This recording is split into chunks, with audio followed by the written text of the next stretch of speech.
ভুয়ো ভোটার শনাক্তকরণের নির্দেশ দলনেত্রী মমতা বন্দ্যোপাধ্যায় গত 27 তারিখ কলকাতার নেতাজি ইন্ডোর স্টেডিয়াম থেকে দিয়েছিলেন। ইসলামপুর ব্লক তৃণমূল কংগ্রেসের সভাপতি জাকির হোসেন তার নিজ বাসভবনে কর্মীদের নিয়ে বৈঠক করেন।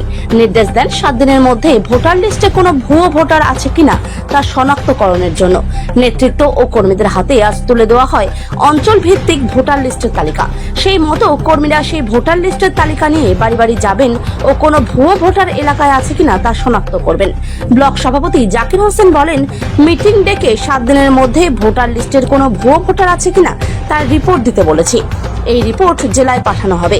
উপস্থিত ছিলেন ইসলামপুর ব্লক তৃণমূল কংগ্রেসের সভাপতি জাকির হোসেন সহ সভাপতি কামাল উদ্দিন, উত্তর দিনাজপুর জেলা যুব তৃণমূল কংগ্রেসের সভাপতি কৌশিক গুণ সহ অন্যান্য তৃণমূলের নেতৃত্বরা ও কর্মীরা উপস্থিত ছিলেন।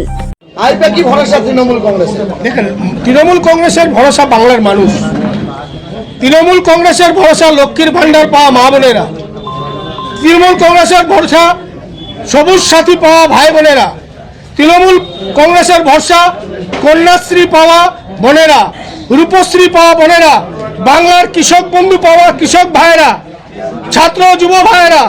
এরা হচ্ছে তৃণমূলের ভরসা, তৃণমূলের আস্থা। এবং এদের আস্থা, এদের ভরসা বাংলার মুখ্যমন্ত্রী বঙ্গজননী মমতা বন্দ্যোপাধ্যায়। এরা যতই কুৎসা করুক, যতই বিভ্রান্ত করুক, যতই মেরুকরণের রাজনীতি করুক, যতই ধর্মের নামে বেড়াজাল তৈরি করুক, বাংলার মানুষ মমতা ব্যানার্জির সঙ্গে আছে। এবং 2026-এ পুনরায় বাংলার মানুষ মমতা ব্যানার্জিকে 2026-এ 250-এর মতো আসন দিয়ে চতুর্থবারের জন্য মুখ্যমন্ত্রী করবে। এই বিশ্বাস আমার সাথে বাংলার সম্পূর্ণ মানুষের আছে। আজকে ভোটার লিস্ট দেওয়ার পাশাপাশি আপনার দলীয় নিজ বাসভবনে আপনি সাংগঠনিক সভাও করলেন নেতৃত্বদের উদ্দেশ্যে। সেখানে অঞ্চল থেকে আপনার জনপ্রতিনিধিরাও ছিলেন, একদম সাব ডিভিশন পর্যন্ত নেতৃত্বরা ছিলেন। কি নির্দেশ দিলেন জাকির ভাই? না, প্রথম তো আমাদের নেত্রী বলে দিয়েছেন 2026-এ আবার খেলা হবে এবং সেই প্রথম খেলা হচ্ছে ভোটার লিস্ট। তো ভোটার লিস্টে আগে আমাদেরকে সাফাই অভিযান করে ভোটার লিস্টটা ত্রুটিমুক্ত করে প্রথমে বিজেপিকে 10 গোল আমাদের দিয়ে দিতে হবে। তো সেই কাজের জন্য আজকে রাজ্য সম্মেলনে মমতা বন্দ্যোপাধ্যায়ের ঘোষিত সিদ্ধান্ত অনুযায়ী আজকে জেলাতেও মিটিং আছে। যেহেতু আগামীকাল রমজান মাস, এই জন্য জেলার মিটিংয়ের পরে মিটিংটা ডাকা উচিত ছিল আমার, কিন্তু যেহেতু আগামীকাল থেকে রমজান শুরু হচ্ছে, ওই জন্য আমি আজকে সকালবেলা মিটিংটা করে নিলাম এবং বুথ ভিত্তিক আমি সেই নির্দেশ দিয়ে দিলাম যে আগামী 7 দিনের মধ্যে প্রত্যেকটা বুথ যাতে তাদের বুথের ভোটার লিস্ট দেখে আমাকে সম্পূর্ণ রিপোর্টটা দেয় যে কোনো ভুয়ো ভোটার তার তালিকায় আসছে কি আসেনি।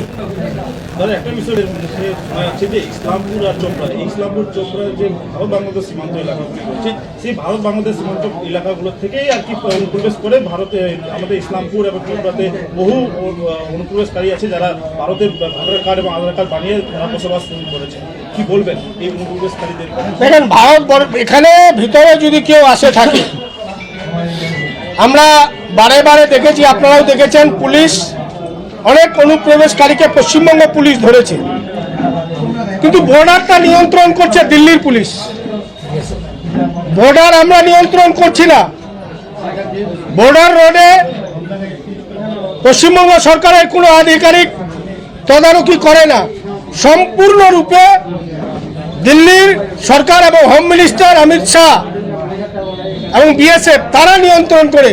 যদি বাংলাদেশ থেকে অনুপ্রবেশকারী আসে, সেটা তো আমাদের নেত্রী মমতা ব্যানার্জিও বলেছে যে বাংলার বিভিন্ন জায়গা থেকে অনুপ্রবেশকারী বাংলাদেশিরা ঢুকছে। ইসলামপুরের নাম করেও পরিষ্কার ভাষা আমাদের নেত্রীও বলেছেন। বিএসএফ কি করছে? তাই সেই দায়িত্ব বিএসএফ এর, তার জবাব বিএসএফ দেবে। সেটা বিএসএফ কে জিজ্ঞাসা করুন কিভাবে বাংলা থেকে মানুষ আসতেছে, সেটা জবাব তো আমরা দেবো না।